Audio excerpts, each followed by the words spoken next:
Man, Michael, I've been traveling. I've been a mini Michael Yon. I've been gone from Arizona for over 2 weeks now, and I'll be gone for another two and a half. And I don't know how you do it. Like, trying to, people have been hosting me, which has been it's been fantastic, by the way. For the people that have hosted me and are going to host me next week when I go visit them in upstate New York, thank you very much. But it's you're trying to see places and also trying to keep an eye on what's going on. I'm trying to record and edit and driving. It took me 2.5 hours. I was in West Jefferson, North Carolina, and drove to Asheville today. Had to get checked into my room, get set up so I could do the podcast with Mike Adams earlier.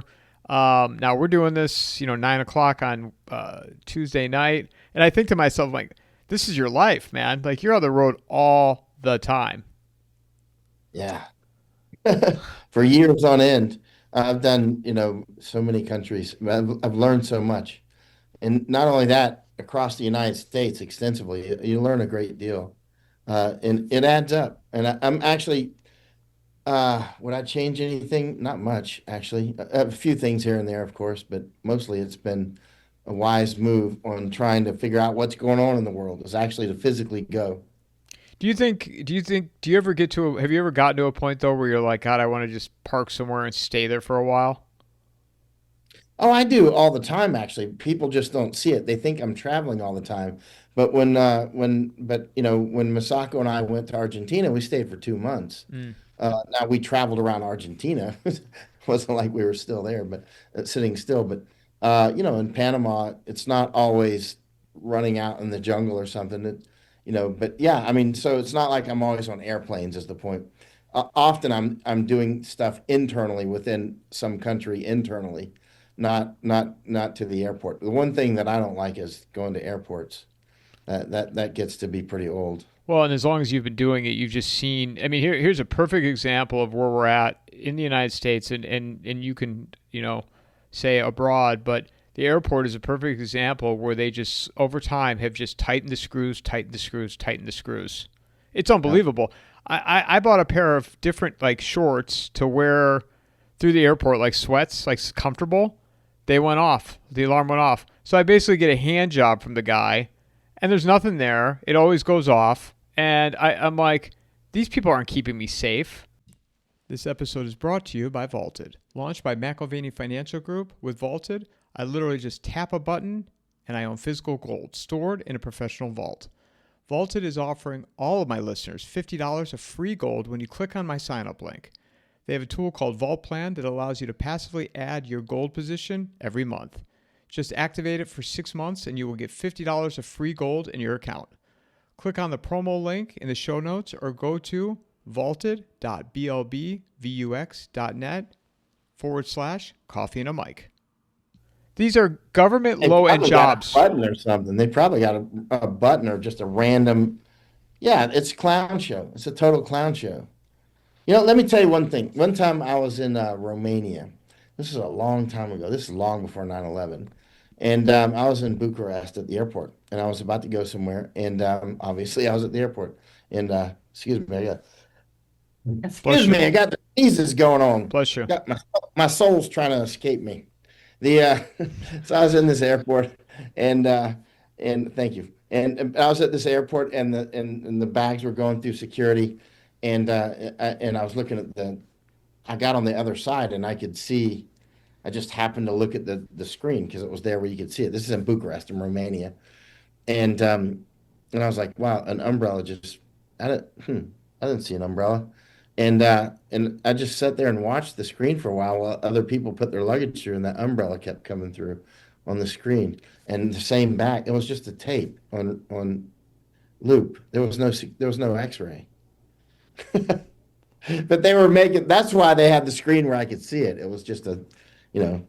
But the loop was so short. That's just like you can't make up this stuff. And now they make it. You're like in the United States. I mean, you're here now. You're like a caged animal when you go through the security and like wait to get on the plane. It's awful. Yeah, yeah, yeah. I mean, and people put up with it, and therefore they're going to get it. The more you put up with, the more you're going to get. Well, that's what and I said. I was talking to a friend of mine about this earlier, and Mike Adams and I were talking about this. People say, "Oh, I'll never comply. I'll never comply again after COVID." I'm like, people will. I don't even But they think I don't because people follow. They don't lead. Like people want to be told what to do, and the airport is prime example of it. And you know what? They are going to lock this country down again, in my opinion, at some point. Not for COVID. It'll be for something else, and people will do it it. could be some it could be some attack that's sponsored by Netanyahu tomorrow, or by our own. What's the difference? You know what I mean? Whether it's a Satan Yahoo, as Israelis call him, or our own people with these false flags and these just all kinds of staged events. I mean, we could have something tomorrow where all the electricity goes off, and or everybody's got an imagination. It could be some mass cas, and they're going to blame it on Iran, of course, and they're probably not any Iranian nearby within 50 miles, and they'll blame it on Iran. This is just it's a clown show, and people just put up with so much obvious fakery, like October 7th in Israel, just obviously fake. I mean, the people are dead for sure. I mean, they're willing to murder more than 1,000 people, allow Hamas to do that. And Israeli forces also killed some of their own people. I mean, and what was clearly a staked green flag attack, which you've talked about with Matt Bracken on numerous occasions, right? It was so obvious. And people are like, well, yeah, it was kind of obvious. But since October 7th happened, we got to go to get Gaza. It's like they know it was fake. They know it was fake. And then they still, within one breath, are going, well, because of October 7th, we have casus belli. I mean, you just said it's fake. Yeah, but because of October 7th, we got to go do this thing. Because of October 7th, we have to attack Gaza. And now they also blame October 7th on Iran now, too, because somehow they divide this pie up, and I don't know. It's like a petri dish. Professional, they grow their victimhood in the petri dish until it's got enough. PV equals P. PV equals P means professional victims equal predators, right? These people that are constantly like, oh, woe is me. Everybody treats me bad. Those are the ones that will stab you in the back so hard, so quick. Well, and October 7th, and this is what I said. I'm not a special forces guy. I'm just a regular guy that talks to people like yourself and others of experiences and expertise. And I've talked to people that have been there. You saw what the IDF did in regards to Hezbollah with the pagers. They were able to intercept the supply chain and plant, how many explosives that caused 3,000 people to be injured or killed. You're going to tell me on the stretch of Gaza, which I believe is 15 by 20 miles. I mean, it's not a big piece of land, that there was blind spots that they didn't see paramotors flying in the air training. Because I'm going to guess, you correct me, I'm going to venture to say they didn't put together that attack in a week. They had to train, right? Those paramotors had to have been flying in the air as an exercise. Nobody saw anything there? Nothing? But the super ultras of Mossad were busy, doing some Epstein Island operation. They were busy in Washington, rigging up somebody's hotel room, this is the kind of trash that we deal with, and we call them allies. It's damaging to U.S. credibility to be allied with somebody who's out doing an open genocide based on a clear sponsored attack. It's just so everybody can see it. People that go along with this don't respect themselves. They don't respect themselves at all when they just willfully go, listen, again, we talked about this before. Cowardice contains the germs of treason always, right?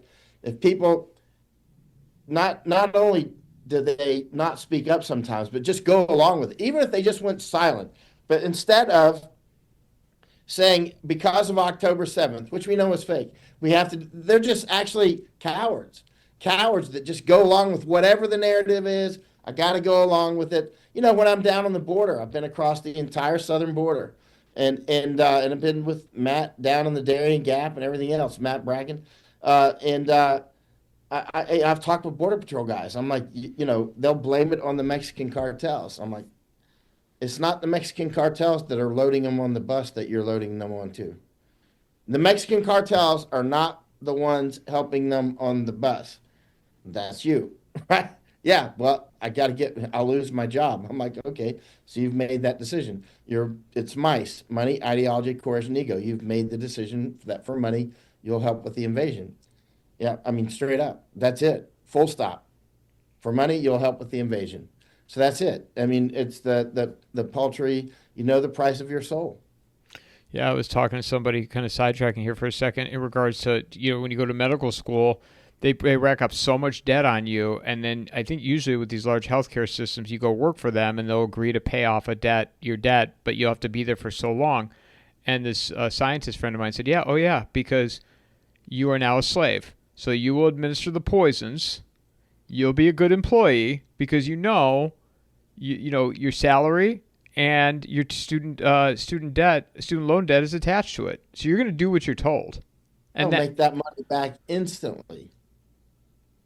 Instantly. They'll make that money back. The farm, everybody, whoever's doing because the amount of drugs that are prescribed and the amount of profits that they make, the cost of putting somebody through medical school is big to us normal people, but it's zero almost. It's dust in the wind to those big corporations, and they've got people that are just keep pushing the drugs. You go to some people's homes and they show you what medicine they're on. Every once in a while, somebody does that. It'd be like 20 pills.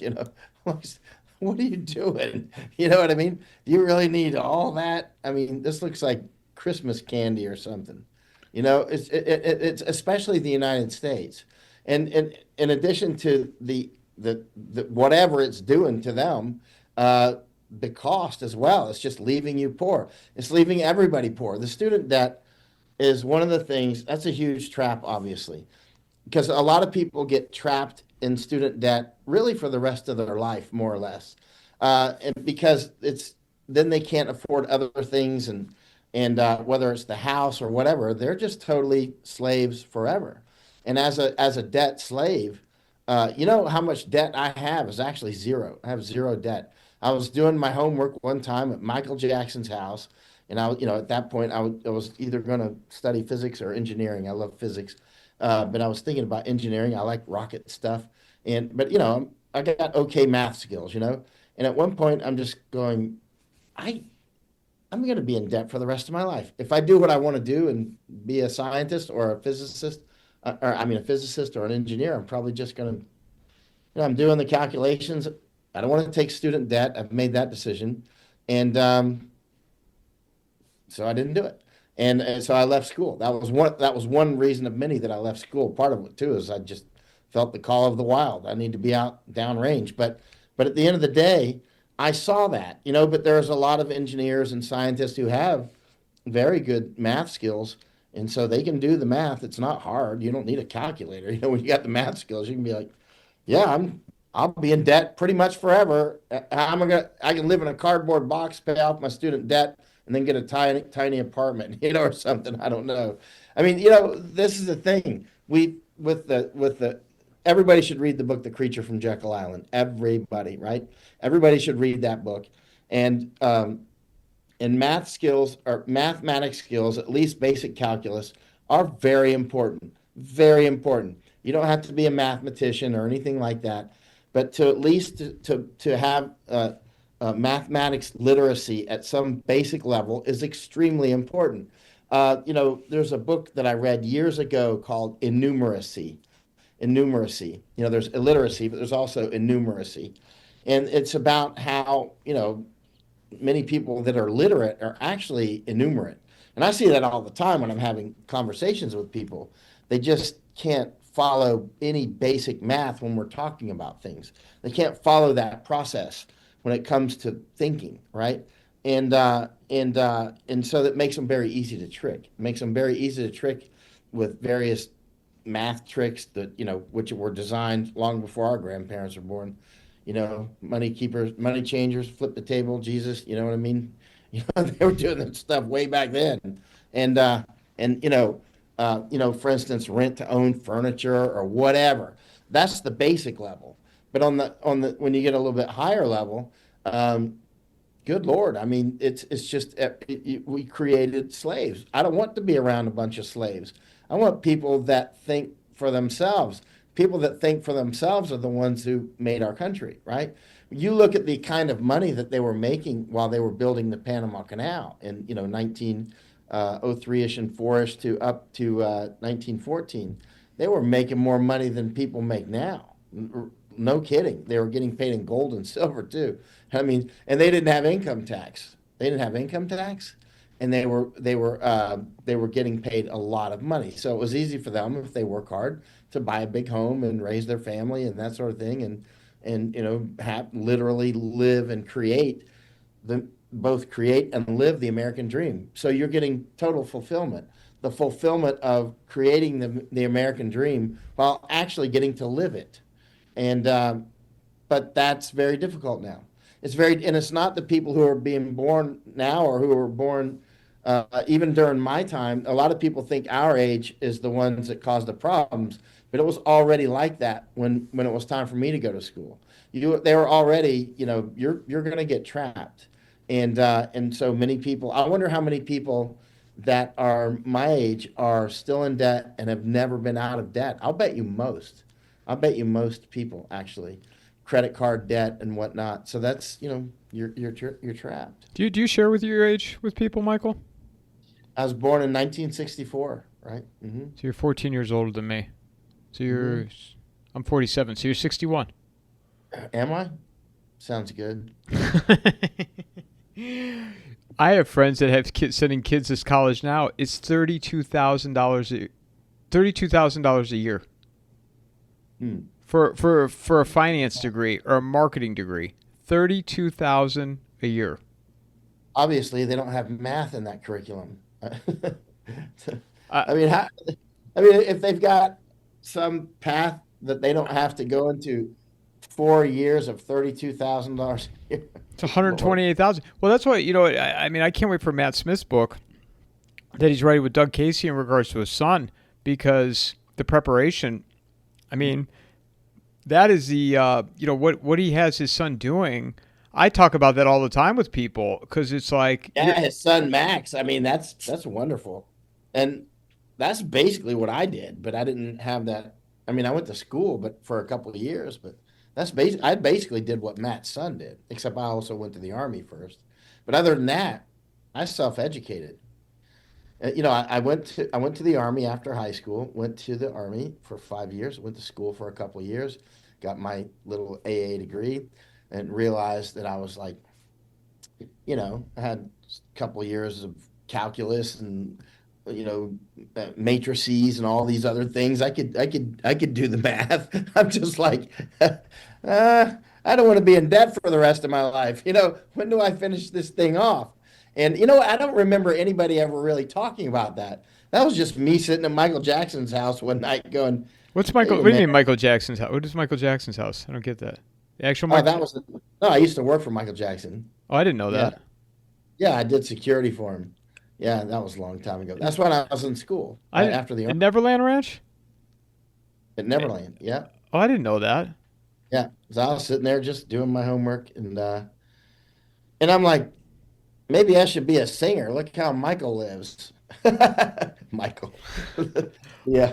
And and Wait, wait, and wait. I didn't know that. What years were that you worked for him? that would have been about 89-ish. Yeah, 88, 89, something like that. So right around bad and right, like he had already started having all the surgery and all that. I never talked with him. I mean, Huh. I never spoke with him or anything like that. It was like Bigfoot sighting.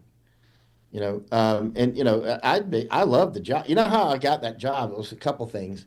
One is when I got out of the army, I went to school in Florida, got an AA degree. Then I went over to California, back to California, and because I wanted to go to Cal Poly or Caltech to study physics or engineering. I hadn't made up my mind yet, and because I wanted to see what's the most coolest thing I could do in space related.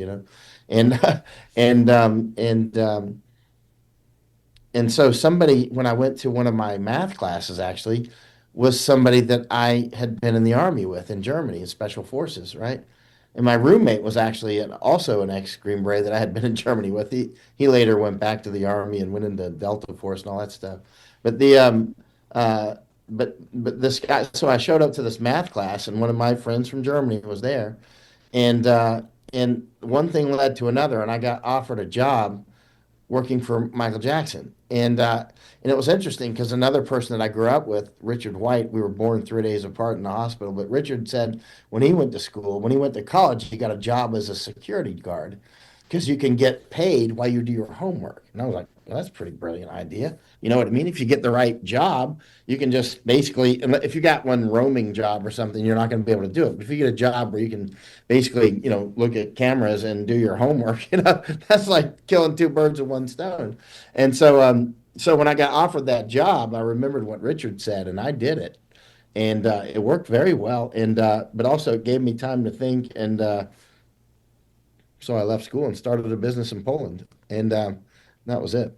I know we were talking about Middle East and all that, but when did the traveling whirlwind start for you, and when did it start really picking up speed? That's a good question. I always traveled a lot. Like when I was a kid, I would ride everywhere on my bicycle within bicycle range. You know what I mean? Just go see stuff. Catch a gator or something.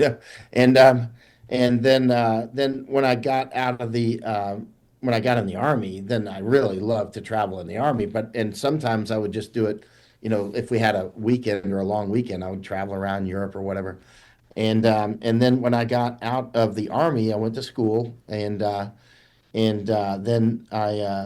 then finally, so now I'm about 25ish or 6ish, and I went back to Europe after I left Michael Jackson's place. I went back to Europe and started traveling around and thinking about starting a business somewhere in Eastern Europe because the wall had fell. So I went to Romania and East Germany, Czechoslovakia. It was still Czechoslovakia, Poland, of course, and quite a few other places.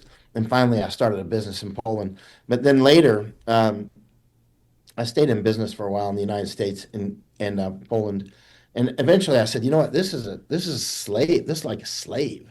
I mean, I can make plenty of money and all that, but it's not very fulfilling at all. I'm like filling out all these papers all the time like a monkey, you know what I'm saying? I'm just like, I'm made for bigger things and things that require creativity and the ability to do things that most people can't do, and you know what I mean, which doesn't include being on a mouse wheel.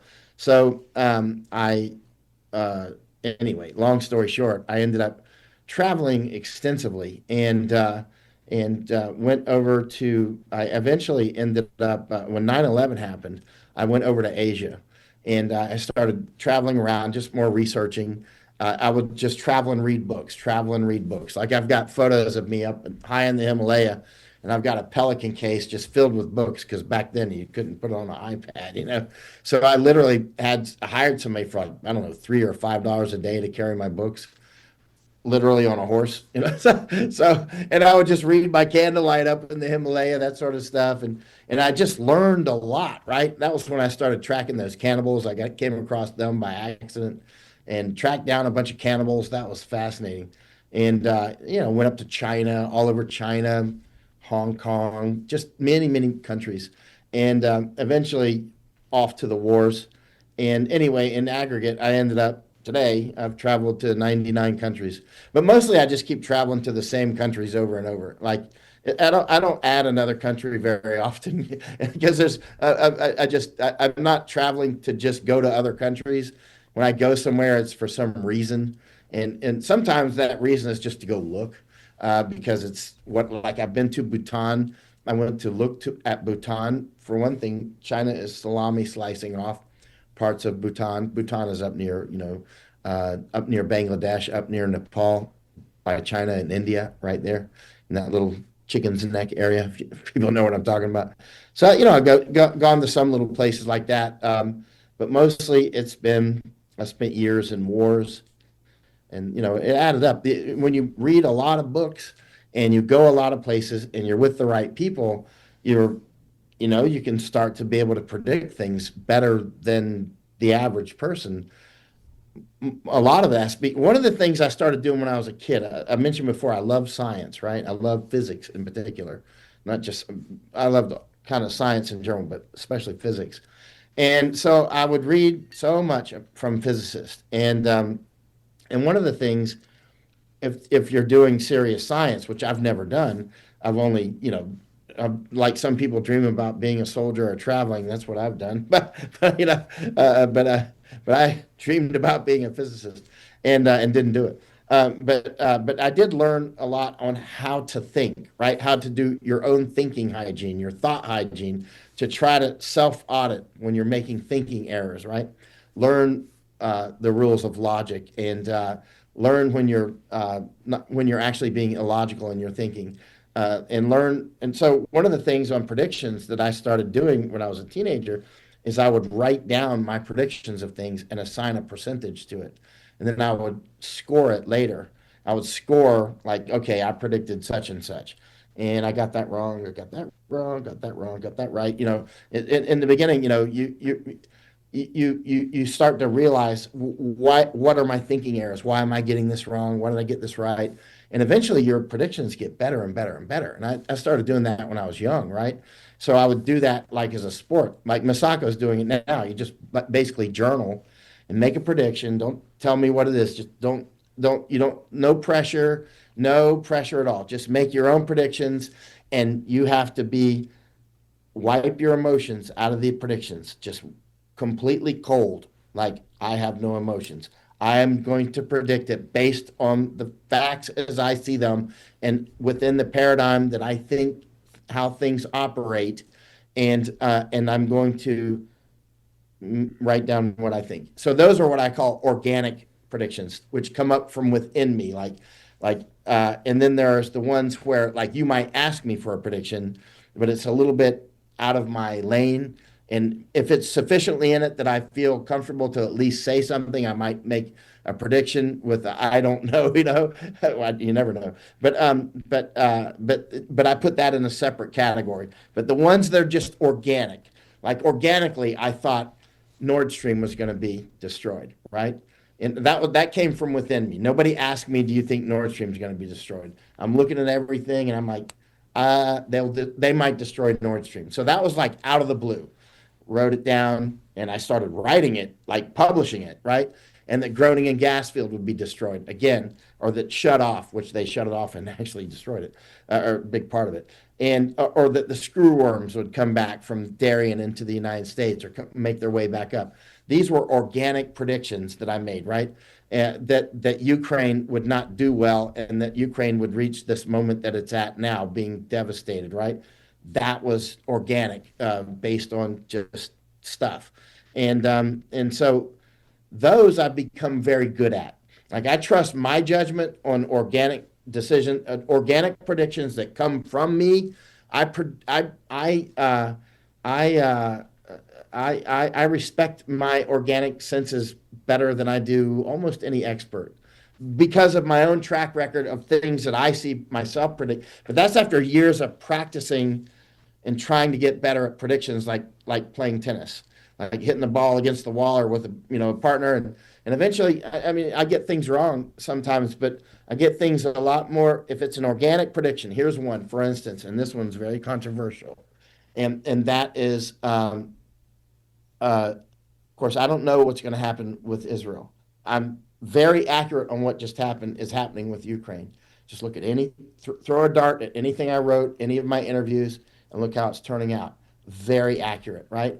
I think Israel could actually be destroyed from this, and that would be based on many things. One is they could go into a civil war. I don't know if they will. I see the energies in the system for Israel to now. There's a lot of people say that's impossible. You obviously didn't pay attention to such and such scripture and all this, and I've read all that and how you misinterpreted it and that sort of thing. And I did read it, and I saw your misinterpretation. I got it. Okay, so I'm factoring that in.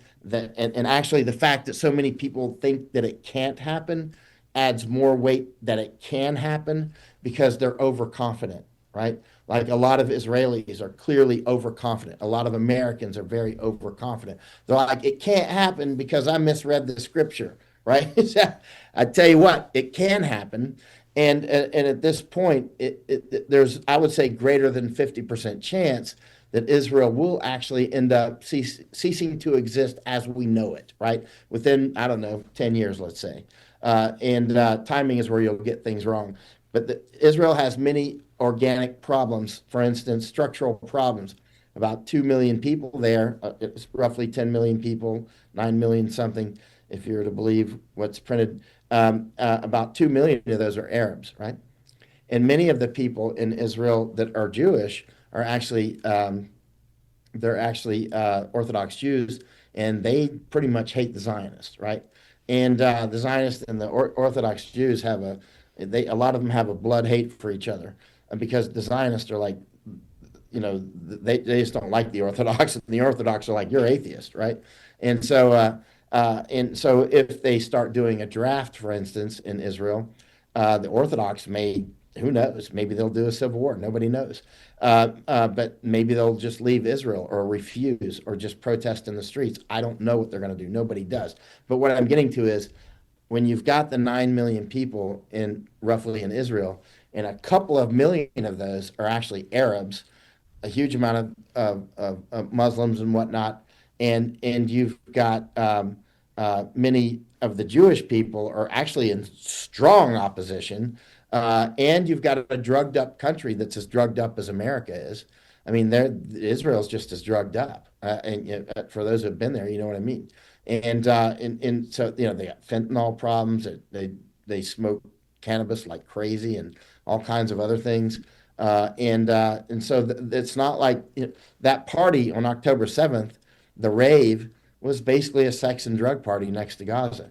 I mean, how smart was that? Even if it were not a green flag staked goat attack, it was amazingly stupid, right? And these are supposed to be the incredibly smart people, but they had basically a sex and drug party right next to Gaza. I mean, anyway, and so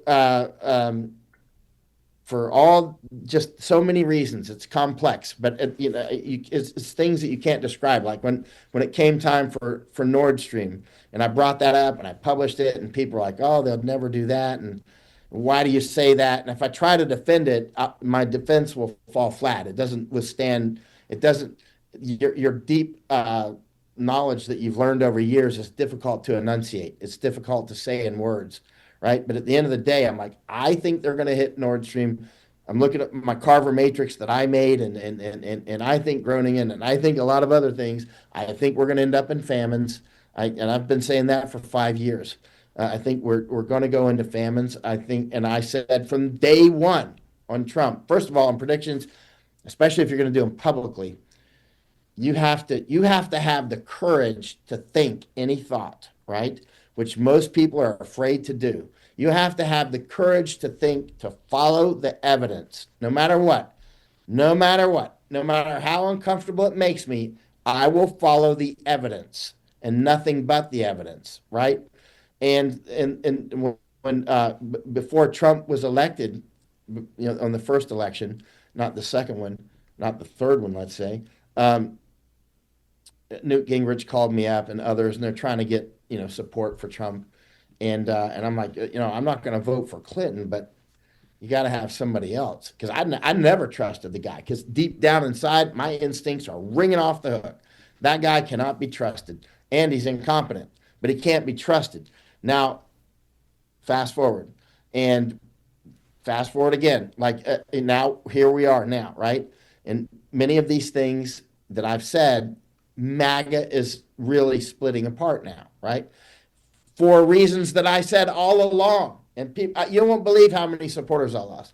I probably cut my financial support by 2/3, 3/4. I don't know, a lot, right? Way over half of my supporters long gone, because I won't follow and go along with Trump, because my gut instincts are telling me that guy is a traitor. That's what they're telling me, right? And even if he were not a traitor, he's incompetent for this job. And people throw out, well, he was a real estate magnate. And I'm like, seriously, man, do I have to explain why a real estate magnate is not a geopolitical expert? Yeah, seriously. I mean, you can't make up this stuff. It's like, but they throw this out all the time. And then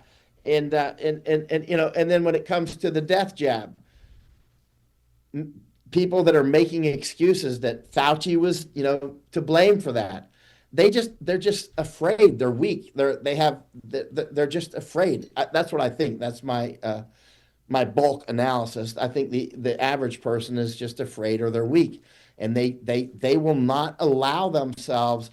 It's like when you're launching a weapon and you have safeties on it, and you have multiple safeties on some weapons. Like, your mind has to be all safeties off. Flip the thing up and armed, right? I will think any thought.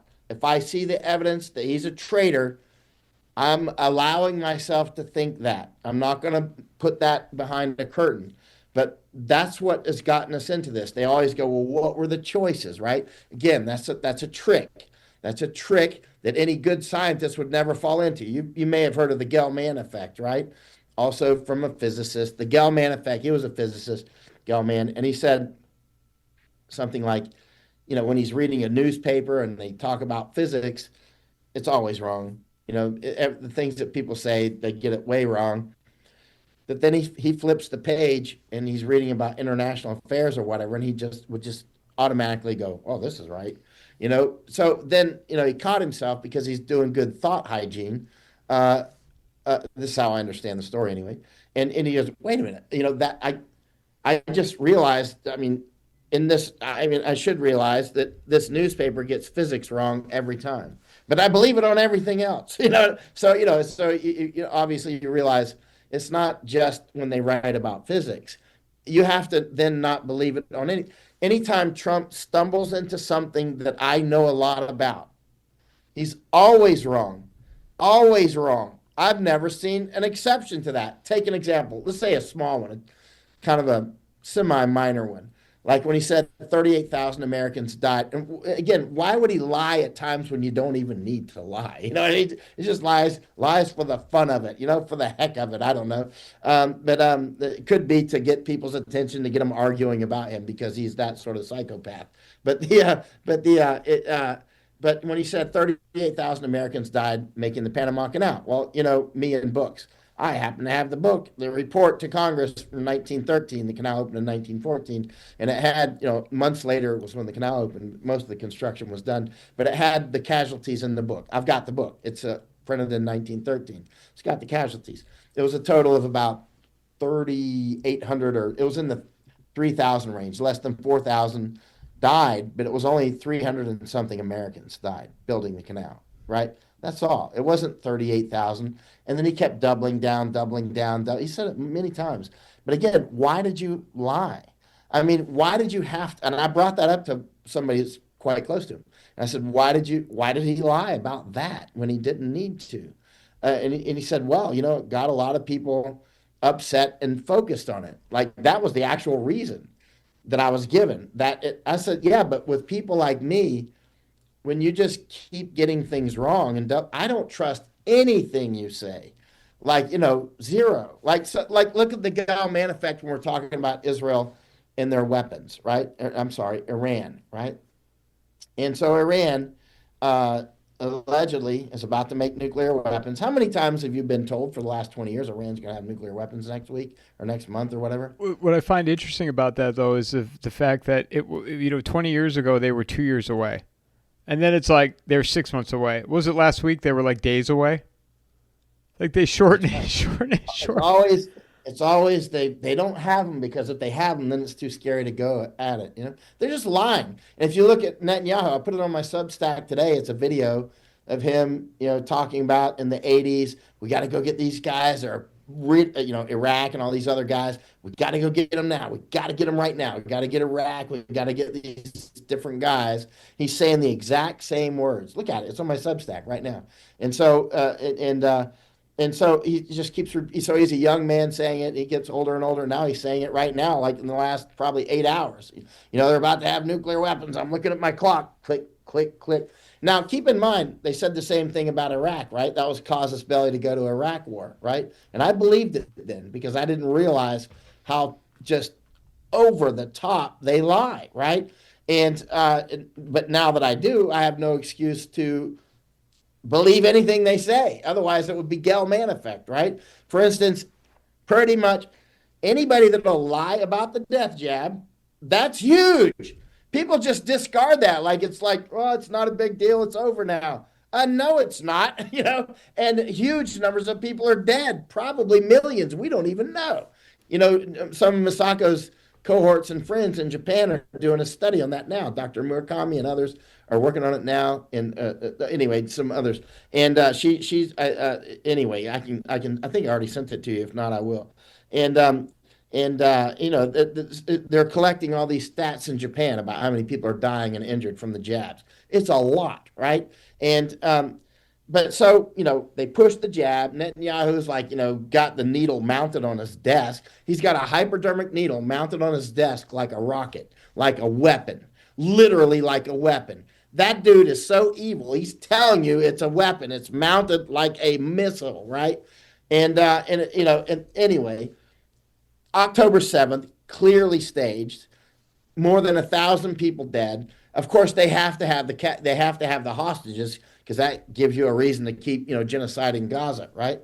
But now Iran, although he lied about all these other countries in the past, decade after decade, and now you see people arguing about Iran's nuclear weapons. We got to stop them. It's just amazing mass formation. It's delusions and the madness of crowds, as these beautiful old books that I love to read.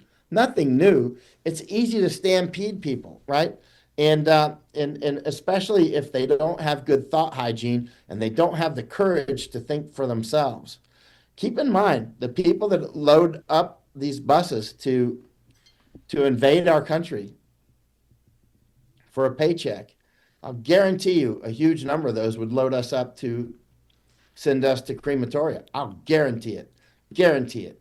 They don't have the mental ability they haven't developed it, or maybe they haven't developed the courage to just say no. That's why they don't like Scott. That's why a lot of these globalists don't like Scott Irish, as an example. They don't like people. I'm Scott Irish. They don't like people like me. That's a trait of my core culture is we're not necessarily going to go along with everything. If we do, we're really great partners, but we're not necessarily always going to go, well, all the other cows are jumping off the hill, so I'll go jump off with you. It's like, have fun, cows, right? So we're just not going to do it and not going to feel bad, for the rest of our lives that you did. I mean, life goes on, stupidity runs off the cliff and life goes on, and stupidity is always unfolding. And now here we go with this war in Iran, and people will rush right into it as if Israel, this is where the math thing comes in and other knowledges, but the idea that Iran or the United States, without using nuclear weapons, could actually dominate Iran. We can destroy it. We can destroy a lot of their infrastructure and basically do genocide. We can do that up to the point where China or Russia or Pakistan says that'll be enough and hits us with nukes. And then, of course, the nuclear war breaks out and we start lobbing them back and forth and it's over, right? And it's over for, billions of people probably. And it's Planet of the Apes at that point. And we're that close to it. And who's actually doing this? It's not Iran. It's clearly the Zionist, clearly, obviously. And Trump is openly a Zionist. Actually, I don't think he's a Zionist. He plays that part in the movie. He's actually a narcissist. So if the Catholic Church was more powerful, he'd be Catholic. If practitioners of voodoo were more powerful, he'd be rolling the chicken bones. You know what I mean? He would be doing something voodoo, right? So he's just going to go with the powerful flow. And since, Zionists pull his strings for whatever reason, maybe they got videos and lavishing him with money. I do not know, but there's some reason why he's going along with this, because a narcissist is not going to go along with people like that unless there's something huge in it for them, right? And like maybe they've got incredible videos on them. They probably do. They probably got a huge Library of Congress of incriminating evidence on practically anybody. You got to keep in mind, when I was in the Army, we were warned about entire hotels being rigged. That's when I was in the Army. The entire hotel, no matter what room you go to, is going to have cameras and microphones. The entire thing, right? This is back in the 80s, right? Restaurants around certain areas. Everybody that works there spies. Everybody, right? Like I was down in Bahamas with Ann Vandersteel and Masako, maybe a year and a half ago, looking at how the people are invading through the Bahamas, and they're making a much larger U.S. embassy there, right? We went to a coffee shop right next to where they're building the embassy, and there's these two super attractive women working in the coffee shop, like to the point where I'm like, okay, spy alert is going off like crazy. They're very articulate, very perfect in every way, perfect manners, so friendly, and that sort of thing, right beside where they're building the new U.S. embassy. Of course, in a place like that, the entire architecture will be somebody's spy. Every restaurant, every hotel, everything it'll just be thick with spies, right? And you think about that. When information is absolutely gold, you just buy an entire hotel, right? Which will have been bought, for generations, and everything's wired up, and all these super powerful people cycle through there over time. You're just building a library. You may never use it, but if they ever get into a position, you're like, hey, we need somebody in the New York Police Department who happens to work in homicide. And do we have anything on him? Oh, we have this tape. Let's look at it. Oh, there it is. And hey, let's make him a deal he can't resist, right? I mean, it's that simple, right? They may have a lot of people watching this. There's probably videos of you doing things that you don't want your whole family and everybody to see, right? And if you're in a key position, you know what? They might show you a little clip of that somewhere and make you think through, would you rather go to jail or accept a little bit of silver and keep your job, right?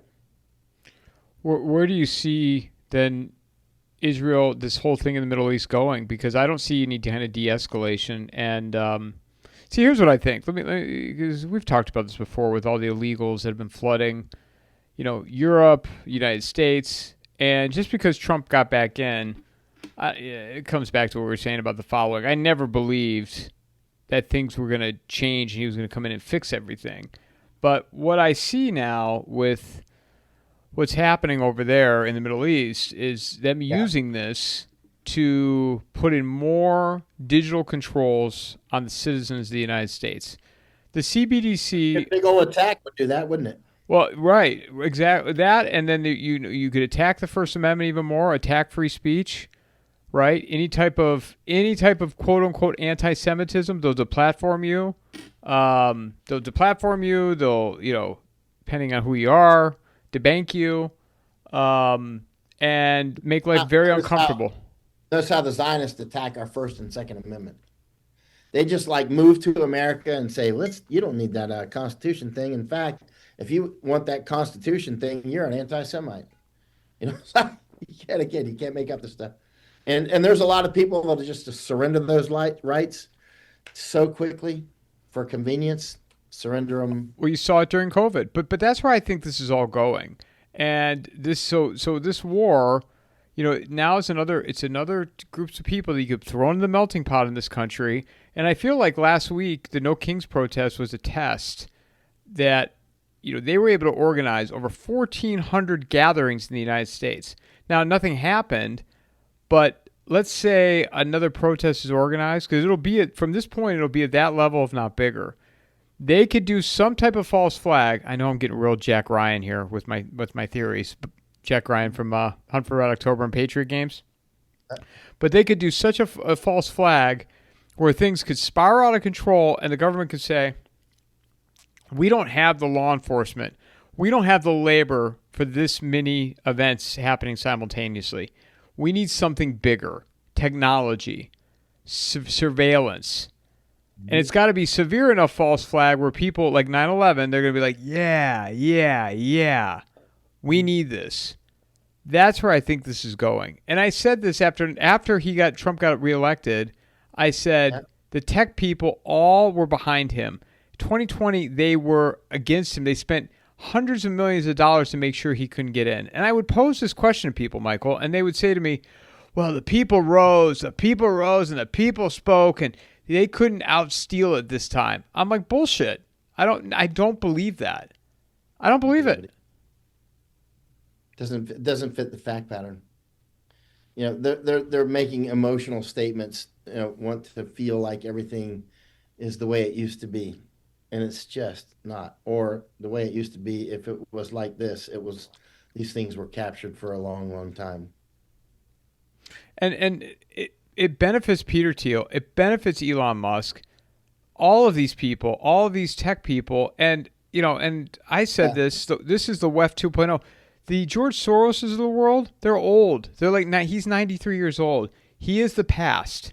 These yeah. people are the present. They are the present and the future of the world. They were talking about vaccines. I mean, Larry Ellison of Oracle was in the White House talking about that. Yeah, yeah. I mean, the depopulation is on its way. It's on its way. There's no question about it. It's already under. Look, how many people took the jab around the world? It must be in the billions. I don't know. I don't know if anybody knows. But I it's heard the some huge. number. I heard the number 83%, which I thought I never would have guessed that high. But I heard 83% of the people in the United States took it. I could believe that based on just.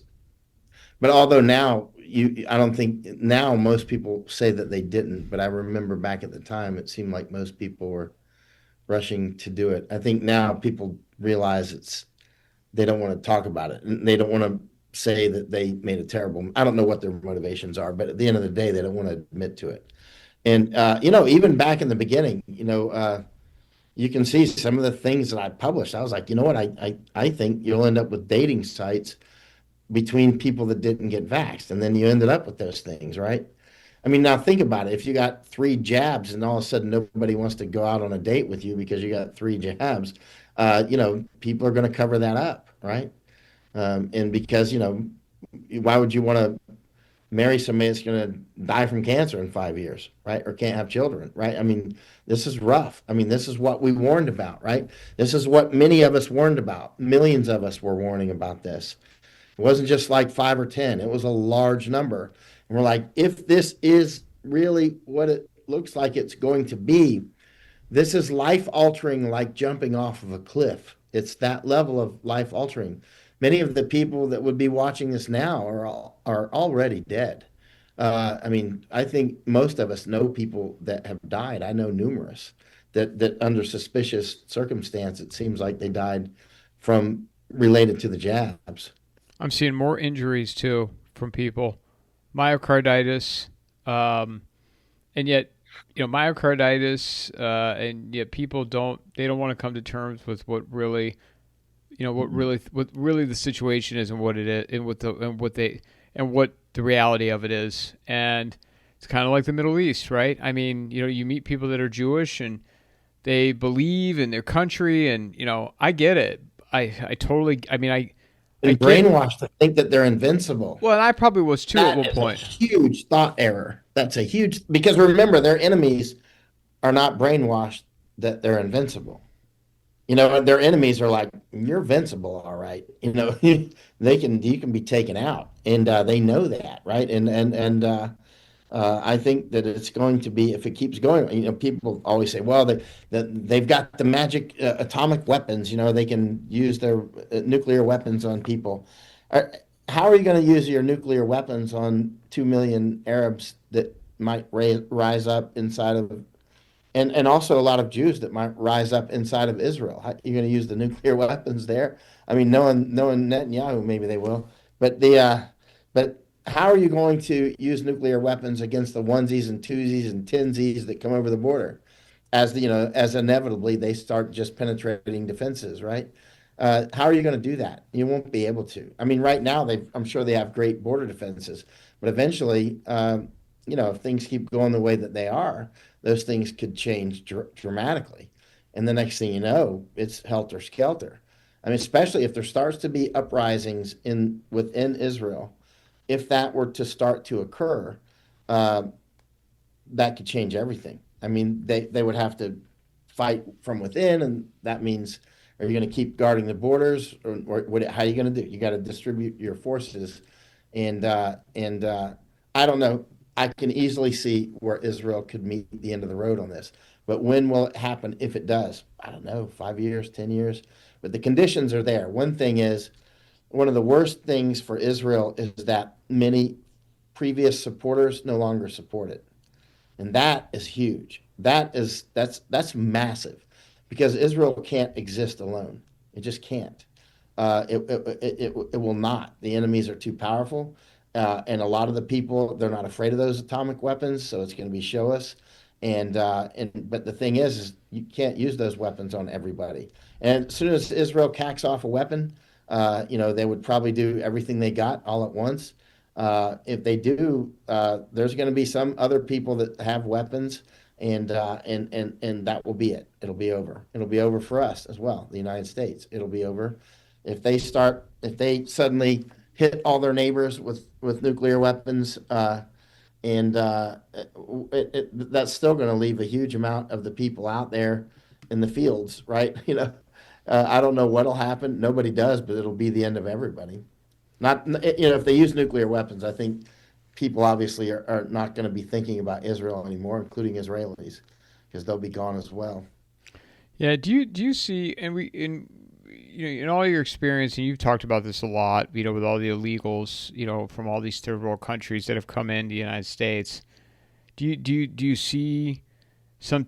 I mean, how apparent do you see civil unrest unfolding now? As because to me, tensions are just boiling, and this thing is getting hotter and hotter and hotter. And to your point of what you said earlier, they don't care. A couple million, tens of millions less running around the world, they're fine with that. They want that. I mean, and they're getting it. I mean, it's not like they want it and they're never going to get it. They want it and they are actually getting it. They've already gotten that. They've already thinned out the population somewhat. I mean, I've been buying these old books on or depopulation from the 1800s. I found some of them on some antique bookstores, and so people have been talking about this and actually doing it for a long time. You know, how does a king manage his population? Because a lot of the kings, they look at the populations, the commoners, as commoners. You're their sheep. You're part of their property. You're their subject, right? And so you literally are their sheep. And so they're going to take care of you as long as the way a shepherd would take care of his sheep, right? And if a shepherd has too many sheep, he's got to call them off, right? And you got to do something with all those sheep, or you'll end up, they'll storm the castle if they don't have enough to eat, right?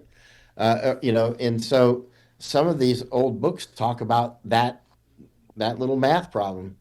You got too many people, you got too few people. If you have too few people, how do you get people to procreate or bring in workers that you can control? Of course, now people have, of course, in the old days, that's been done a lot with slavery, and it's funny how white people get blamed for slavery when huge amounts of blacks do slavery habitually.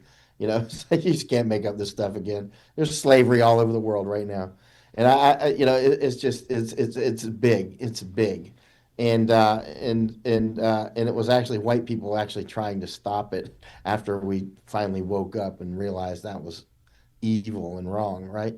And but others, they'll do it in a heartbeat. Still would do it. Still would do it in a heartbeat. As long as there's nobody watching and they're not going to get in trouble, there is huge amounts of people that would take a slave immediately.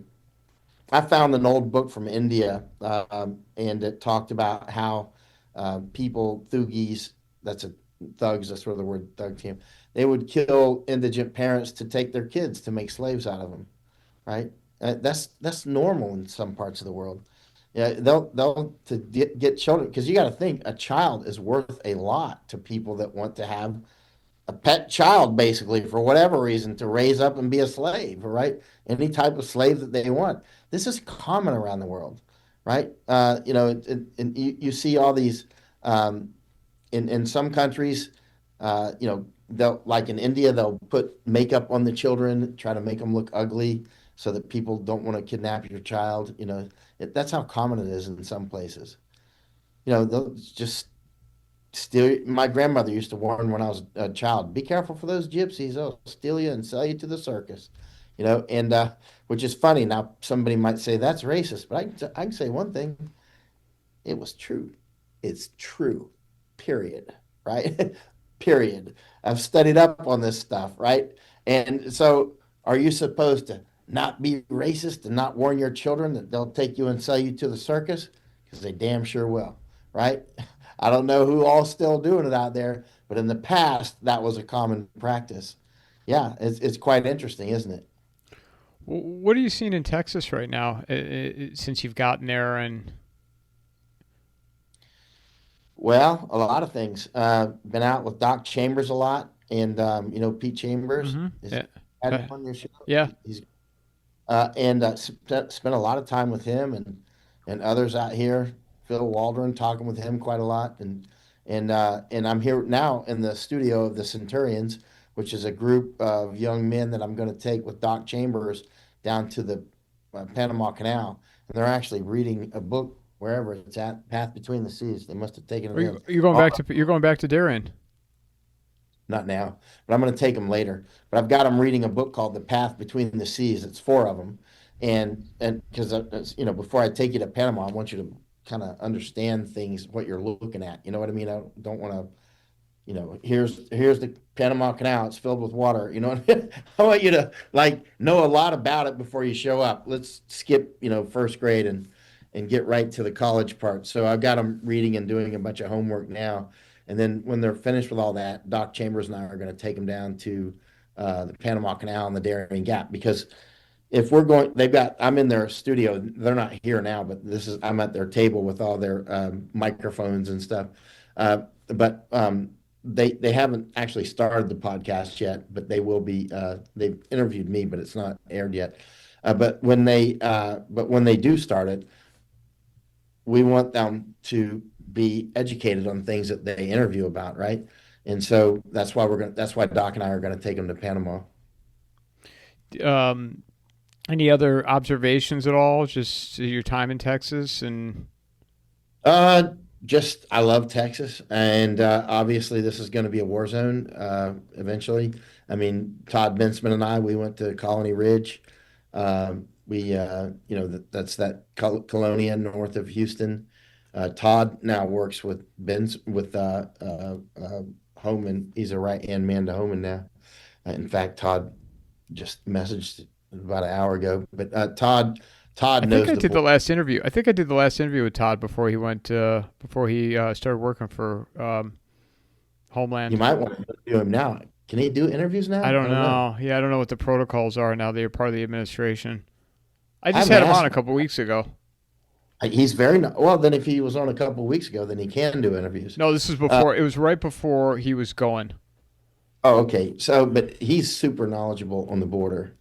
Like we've been to Mexico together and different parts of the border in Texas, and going to Colony Ridge. It was Todd that showed me Colony Ridge. I didn't know it existed. It's in the last chapter of this book called Overrun. He's got a great book called Overrun. It's about the border, and the last chapter of the book has got Colony Ridge, and so Todd decided to take me out to Colony Ridge because he thought that if he took me, I could get it in the news. So I did. I got a helicopter from a patriot named Dave Cannon, and we took a couple congressmen. We took the Luttrell guy, the SEAL guy. We took Congressman Babin, and we took Daily Wire and Vandersteel, of course. Took I think we took Anthony Rubin. Doc Chambers went. We took quite a few, and so we got them up, and got a bunch of news on it. Which at the end of the day, it ended up in those lawsuits, and getting to shut down Colony Ridge, which hasn't succeeded. but it did take the wind out of their sails a bit. Yeah, Anthony Rubin and Josh, they're didn't they just go across Europe following the They just got back. I mean, Anthony Rubin and his brother Josh Rubin, those guys, they've been kidnapped in Mexico, and all their gear got smashed. I was tracking their icon when it happened. All their gear got smashed, and you know what they did after the cartel released them? They released them at the checkpoint there between Mexico and because there's some kind of agreement with the Gulf cartel in the U.S. Because they killed some U.S. there the year before, and the Mexican cartel, the Gulf cartel, they apologized for it. They actually apologized because they want to keep the relations good they got a good business model going, right? And so they want to keep the drugs and everything moving, and they don't want to have any so when those Americans got killed, the Mexican leadership of the cartel, they found the guys that did it and beat the crap out of them. The Mexican guys, the Mexican cartel found the cartel guys that killed the Americans. You can see this in the news. They beat the crap out of them and turned them over to Border Patrol at the same bridge that those same cartel took. They smashed their gear, and they took Anthony and Josh to the Border Patrol, and gave them back to the U.S. So they went to so Anthony and Josh just having been kidnapped. So they got a phone. They still had a tracker with them, so I was still tracking them. So I saw their tracker go into the Border Patrol station. So I said, oh, I called up Border Patrol. I said, you don't happen to have like two Americans that just got kidnapped, do you? And they patched me through to another guy, and I asked him the same question, and he goes, yeah, they're standing right in front of me. And so anyway, they got, questioned a little bit, and then they went straight to like a Best Buy or something and bought new they camera gear. bought all, they bought all their gear. What's that? I said they went out and rebought all their gear. And they went right back out there. They're incredible, man. And so then they just went to Africa, and Anthony was messaging me, and he's like, "Yeah, we might get lynched tonight because a lot of the over there it was pretty wild." He was sending me a lot of messages, and then it was a 2 month trip, and then he went to Paris. They got beat up, not beat up, but they got attacked, and that some African invaders beat them up or attacked them in front of the. But they both fight a lot. They do MMA stuff. But his brother got, he was bleeding out of his head. He sent me a picture from the police station. So these African thugs that were invaders selling Eiffel Tower. Get this part. This is in the news. I think it's in the Guardian. It was in one of those European papers. I think it was in the Guardian. It was in English. And so this is like a month ago, right? So they're in front of the Eiffel Tower, and apparently Anthony and or Josh are making video of these African invaders, and they're actually selling Eiffel Towers, little toy Eiffel Towers, in front of the Eiffel Tower, right? And so they attacked Josh and Anthony, and who fought back, and actually bloodied Josh's head with the Eiffel Tower in front of the Eiffel Tower. So anyway, they end up in the police station messaging me, we got in this fight, and I was asking if they needed help because I'm, getting ready to get on an airplane, to get over there. And they were okay. But it was in the news. If you look up American tourist attacked, it doesn't give their names or that it was invaders who did it. It just said something like American tourist or foreign tourist attacked in front of Eiffel Tower by souvenir sellers or something like that. Yeah, they're such cowardly newspapers. But anyway, they kept doing other stuff. They were in these dangerous camps in France and England, and now they just got back to the United States about maybe 3 days ago, something like that. Yeah, you should have those guys on, man. Josh and Anthony, deep respect. They got courage, and they're super smart, and they have super high energy. Like as soon as one mission's over, poof, they take like eight minutes off and go for the next one. And the other thing, the other thing with those two guys, those two brothers, they got balls, man. They got big balls. Yeah, they're patriots. They're breaking. I don't know when they don't take breaks. I don't either. You know what I mean? It's like we don't have time for that. They were on top of the trains, like Slumdog Millionaire, man. They were they were on top of those trains. That's right. They were on top of the train with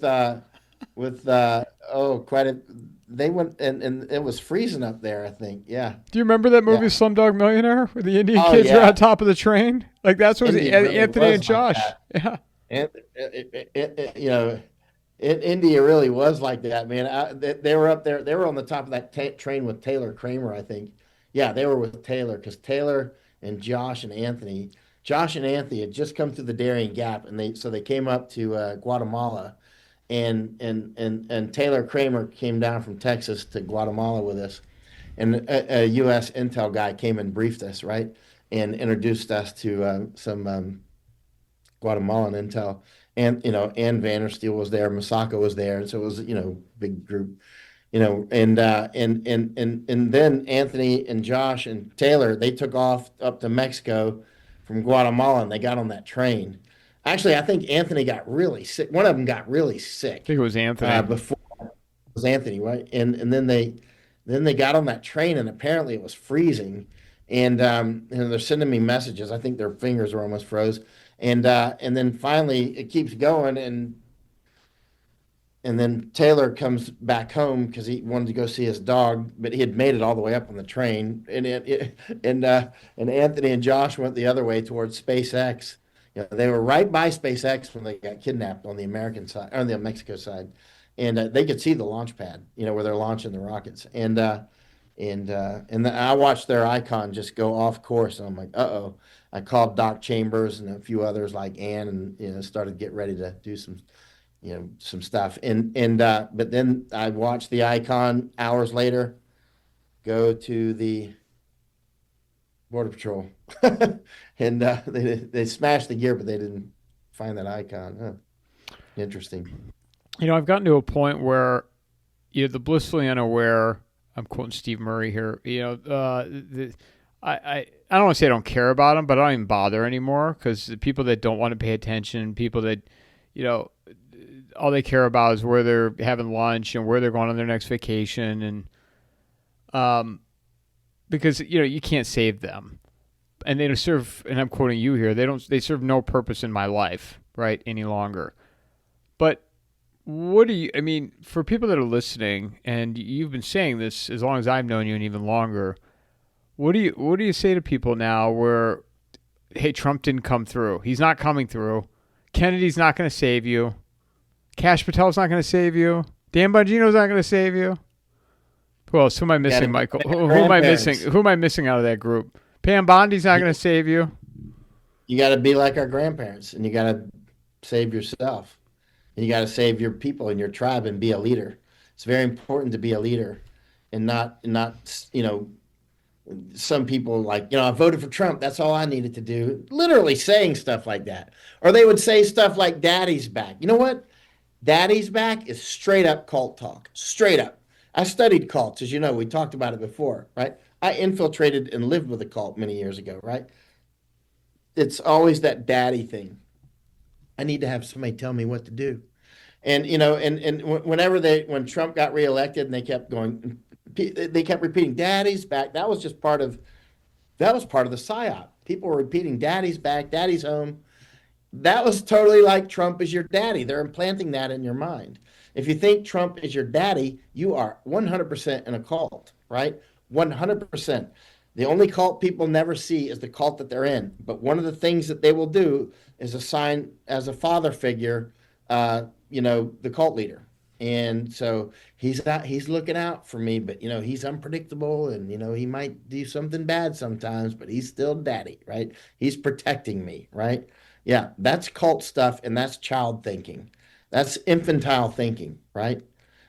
Trump is not looking out for anybody but Trump.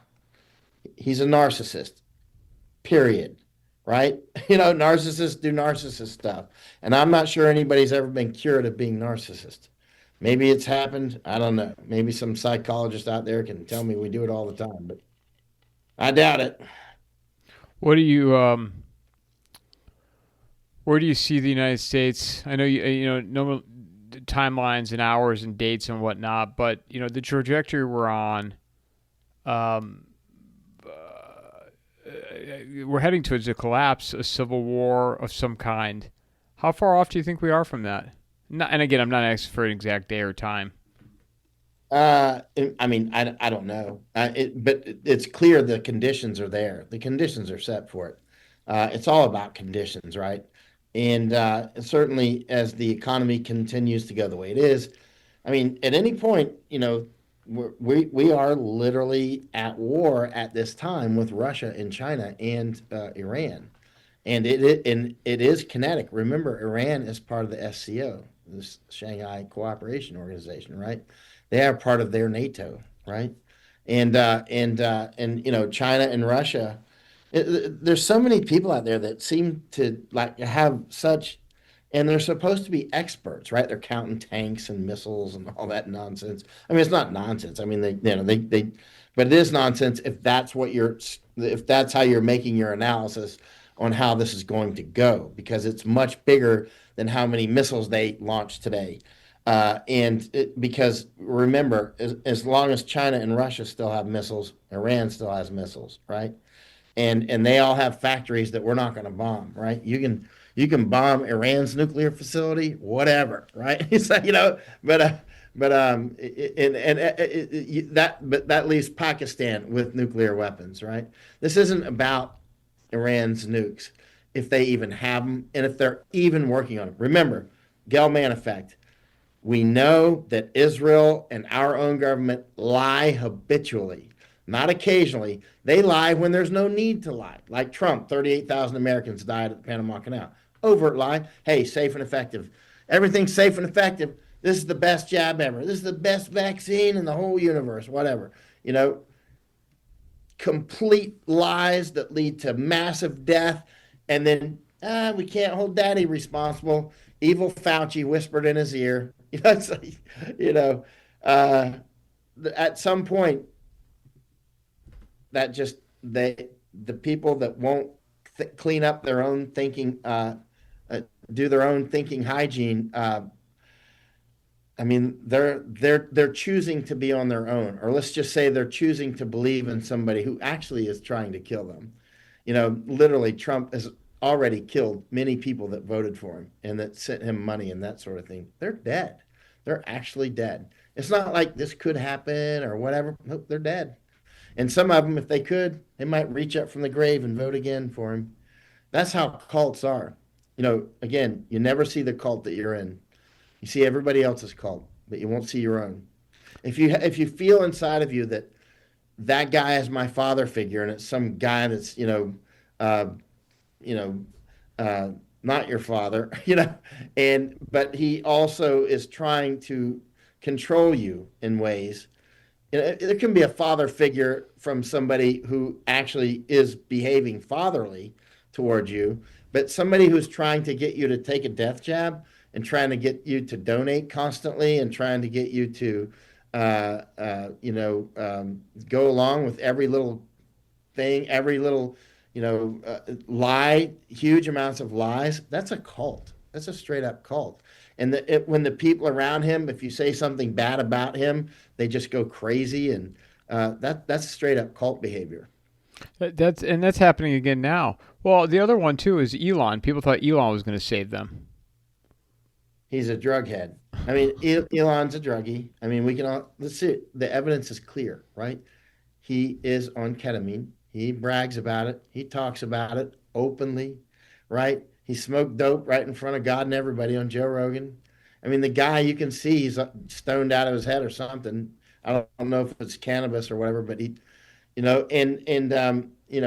said at one point during an interview or during a talk, he said, something like my investors should hope that I stay on my ketamine prescription, something like that. That's not verbatim, but it's pretty close, right? And so, yeah, I mean, the evidence is there. I mean, I'm told that actually go ahead. Oh, I was going to say with Elon as well. You cannot have the amount of money he has on government contracts. I mean, I don't know this, but I have to believe there are certain stipulations when you have government Yeah, contracts that have made you a yeah, billionaire that there's conflicts of interest with the idea of freedom. like, I, yeah. I mean, how it looks to me is that he is another actor. He is, I'm sure, quite brilliant and all those things. But in reality, there's no way he's running all that. There's no way. There's not enough time in the day to play on Twitter, go dance with people, and be a superstar and be on Air Force One eating McDonald's with the health secretary guy. Again, they're clowning them all out. They're telling you who they are. Here I am, RFK, eating McDonald's with the drug head Elon Musk and President Trump on the airplane. That's actual RFK eating ham. They're telling you they are. What did Maya Angelou say? When somebody shows you who they are, believe them the first time. Is that verbatim what she said? It's close enough. When somebody shows you who they are, believe them the first time. When your health secretary guy, RFK, is out there like eating McDonald's, like yummy, yummy. I got love in my tummy. You know what I mean? Seriously, he's telling you he's not that guy. That's the way they roll. That's the way that cult type. When I was in Nepal, not when I was in Tibet, I was out with Buddhists and stuff, and I'm talking with them. When they want to eat meat, sometimes they need protein. There's an old tradition. I don't know if they still do it, but they have to get the yak. If they're going to eat a yak, it's not really. What's a yak? Is that beef? Anyway, yeef. I've had it before. It's kind of tough. But anyway, if they want to eat a yak, they have to get its permission, right? They have to get the yak's permission. So they drop water down its snout and it drops its head. It's like it nods yes. Okay, you've given us permission. That's like lawyering up with God, right? I don't know if they still do that, but yeah, there's things I learn out there. But but they have to get permission. And a lot of this evil that you see going on, they seek our permission to do it. Like, well, I showed you who I was, and you still let me do it. Therefore, you have it coming, right? Like these people like Trump that are professional swindlers, they don't respect the people. Keep in mind, he was in the casino business all his life. He's used to being the swindler, right? He's that's what he does. You know what I mean? Is people that have a gambling addiction, they come in and give all their children's money away, right? And that's his whole life that's what he does. He vacuums up people's money that are addicted to gambling, right? And he doesn't respect people. You can't do that to people and still respect them. You can't steal from people and respect them. You know what I mean? Because it's just not going to work. He doesn't respect them. And these people that he fools habitually, he clearly just, to him, it's clearly a game. You can see the way he behaves towards them. A lot of the people just don't seem perceptive. I think one of the things that can make people more perceptive is to be around dangerous people, especially when you're young, right? Because then you pay real close attention to what could get you hurt, right? You pay very close attention and you learn it fluently young, right? Being around violent people, being around unpredictable people, you start paying attention to little stuff, right? Very subtle hints, right? And so you end up with better instincts than people that didn't grow up around danger, right? And I grew up with a lot of things, right? And at the end of the day, when I see danger and I see a fraud like Trump, he just jumps off the page, right? It's like it's not even hidden. It's not even ambiguous. And look, go back to things that I said from day one and never wavered. That guy is going to screw us over, right? And what does he do? Take the jab. It's the best one in the world. This Bitcoin crap, right? Now, I was on another call today with some big money people, right? This call we do. And I would say most of them totally believe in the Bitcoin thing, totally believe in it. It's the tulip mania. It's the Mississippi scheme plus tulip mania. Mississippi scheme is a scheme that happened in France in about 1720. But tulip mania was the tulip mania in Holland in 1630s, right? And but it's just this. The Bitcoin is an obvious fraud. It's so nakedly obvious. But if you say that, people will argue about Bitcoin like they'll argue about Israel, right? I mean, you want to get an argument going, talk about Bitcoin and Israel, right? But if you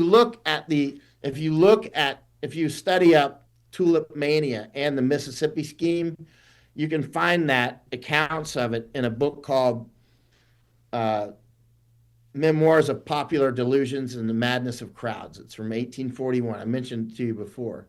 It's a great book, Memoirs of Popular Delusions and the Madness of Crowds, from 1841. It's from a guy named Charles Mackay, but you can get it like on Amazon, so you don't have to get an old version. But that in that book, Charles Mackay describes the Mississippi scheme. He describes tulip mania.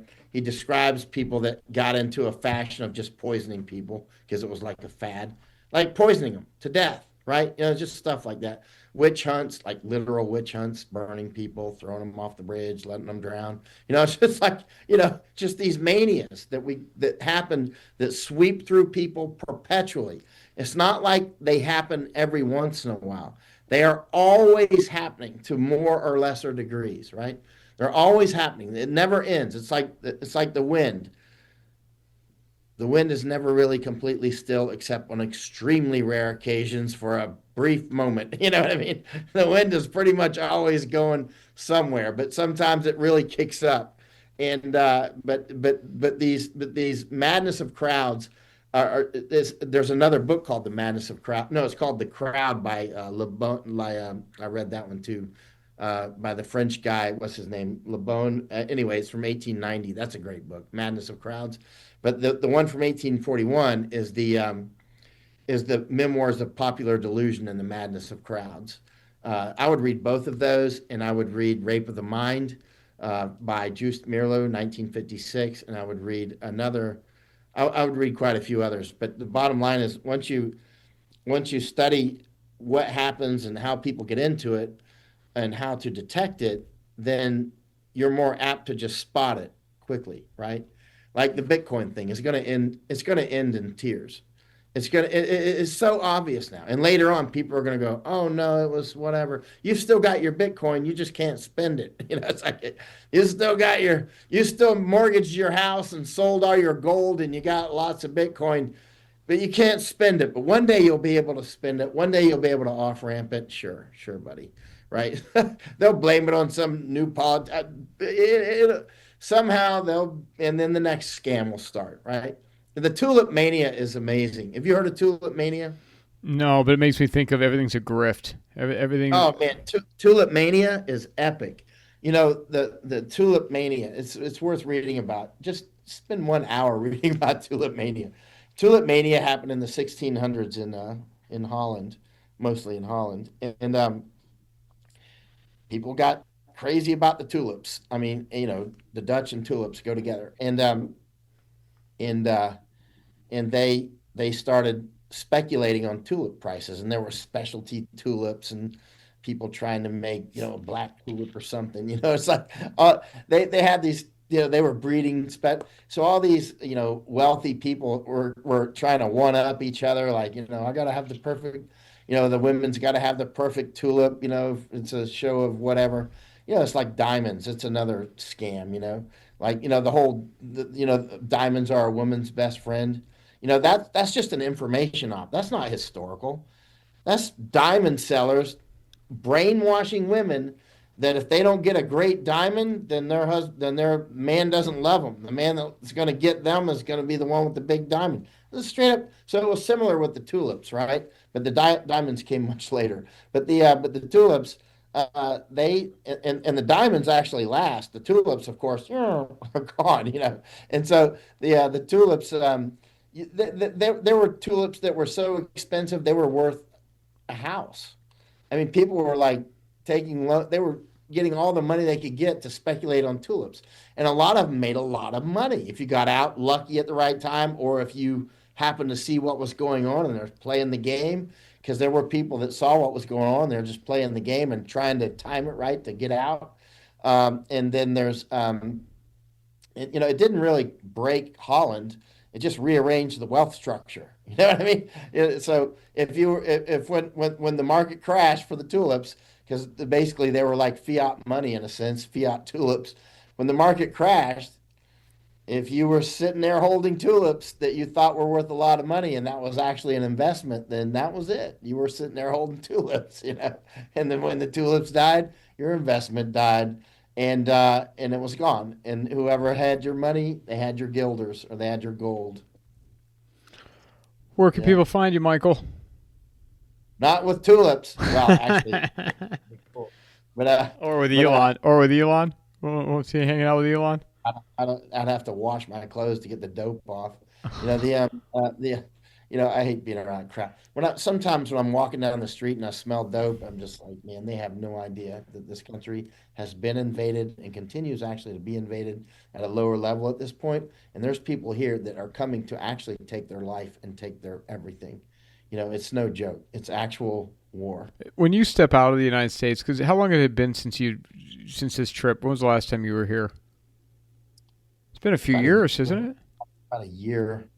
I left here and where did I go? I don't know, Japan or something. And then I went over to Taiwan and Were you in Texas? Thailand, Oh, the last time you were in the United States prior to this trip, were you in Texas? Texas, I think. I think I was in Texas. And I think I went a few other places like Florida as well. And then went over to went over to Japan, I think, and Taiwan and Thailand and a few other countries doing research. Like Taiwan is important because it's Taiwan. Taiwan, a lot of people don't realize how important Taiwan is for the United States because they manufacture key components that we actually need and we can't manufacture them. So if China takes it, which, while we sail off to save the magical elves of Israel, in some another fake war, we're leaving Taiwan unguarded, right? And they have critical manufacturing there that we need, right? And China must be laughing like crazy. Like how China cannot respect us. Russia cannot respect us because the things that we're doing, if we were playing chess, we're just throwing pawns out the door. We're just like we're not paying attention to where we put them on the board. Here, let me move this pawn, throw it off the board. No, but Michael, the MAGA people will tell you Trump's playing chess 5D or 4D or whatever the hell they. We've reached a point where I no longer argue with them. I just go, okay, have a nice day, because we've reached that point. It's too late. Do you see a decay in the United States because it has been a year plus since you had been there? Do you see it? Do you see a noticeable difference even when you're out at a store or just? I can see it in so many ways, so many ways. Like when I go to restaurants and they're dirty, and many are like dirty. And actually, I ended up in a fast food restaurant recently because people I was with wanted to go into that, and it was dirty actually, and it was one that you would expect to be clean. Everything, bathrooms dirty, floors dirty, slippery. One thing I've noticed in the United States now for several years is the floors in hotels and restaurants can be very slippery. And they used to not be like that. I think it's because they're using like cheap soap or they're hiring people that don't know how to get all the soap off or something. But I noticed that a lot. They're very dangerously slippery floors now. I've noticed that in many states in the United States that I don't remember it being like that before. And so, I've looked at their soap sometimes, like why are these floors, what's up with this? Has anybody else noticed that? I wonder. I've asked other people, and nobody else have said that they've noticed. But then again, I'm traveling overseas a lot, and I come back home, so I see differences that may have kind of crept up on other people. When you're gone for a while and then you come back, the differences can pop off the page to you, right? Night and day. Well, I asked that because I feel like if you turn back time 5 years ago, and I'm just saying in everyday life, driving around or at the store, I see it, man. I just these kids, I see. I mean, not only young people, but older people. They are glued to their phones, walking in the store, walking through the store, walking out of it, glued to it. The young people all have AirPods, so they're not I was in hearing. I was in HEB the other night, and a woman was saying they should be shot in the head. She was saying she was clearly on drugs, and she was saying a lot of loot, screaming it out. She's like, they should be shot in the effing head, just like randomly talking. What I mean? It's like, you know, like I'm wondering, does she have a gun? This is just like random HEB stuff.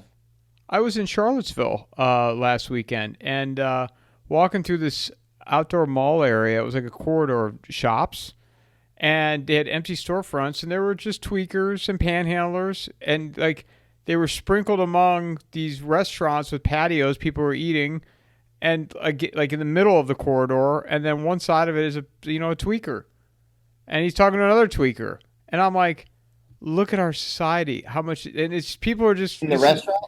well, the restaurant was outside, they were at a patio, but it was like a long corridor or walkway Yeah. with shops on both sides of it, and I'm like, this is how much our Frog. society is just decayed, and yet people are just eating, drinking. Frog. The frog in the water in the pot, right? I mean, it's just yeah. And like our airports, you go to airports in the Middle East, they're a lot better than our airports. And their airplanes are nicer. You know what I mean? Like Qatar Air or Emirates or those airlines are way better than our airlines. You should go on some of their flights sometimes. If you're in Dubai, you're not worried about getting clonked in the head or stabbed with a screwdriver or something. You know what I mean? But you come back here, there's so much drugs, and this is a WMD. The drugs are a WMD. There's no question about it. It's an old tactic, as old as time, and I see it in all these old books I read, like Spaniards and in Guatemala that were doing it centuries ago. Getting the Indians all messed up and stealing their stuff. Yeah, yeah. It was in some book I found in Argentina, actually, an old book. It's just amazing, and it's and Americans, they sell it not just to us but others. It's freedom. Why are you against freedom? I'm like, you're free to do it, and I'm being free to say that I don't want you around, and I don't respect you. If you're doing that, I don't respect you. If you stop, then I might respect you actually. But if you're going to keep doing that, I'm not going to respect you. And oh, you're so judgmental. Yep, sure am. Yep, I'm judgmental. I'm a bad guy. Have a nice day. Right? I mean, seriously, you have to stand up to these people like the doper Joe Rogan. You have to stand up to them, and just say no. It's not cool. You're not cool. Just because you have all those guests and you got a big contract, what does that make you? That makes you a psyop. That's how you look to me. I've written 3 books on information war. You know what I mean? I kind of pay attention to this stuff. When you got all these top guests, but then you get drunk and you get drugged out on your show and you're an MMA guy, you're really fit, you're really tough, you're exactly targeting the people that our enemies want to target, like young men that want to be like you. They want to be like MMA tough. And so what do? You get drunk on your show and you make a lot of money. You get to talk with cool people and you smoke dope with Elon Musk. That is a direct attack.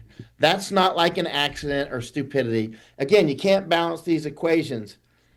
He's the smartest guy in the world. Oh, but then he screwed up and smoked dope on, Joe Rogan's show while he's on ketamine.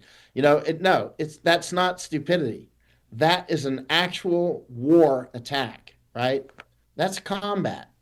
And they're so influential though that it works. And people and yet people will still, kind of come back full circle. They'll still follow. They'll still, yeah. It's not a good. And I know people get mad. They're like, you're all doom and gloom. The attitude. One person messaged me. Positive outlook. It radiates energy and I don't know, help overall. And I'm like, you know what? I'm not laying in bed all day, but I can't help what I Yeah, see. you're out running and stuff.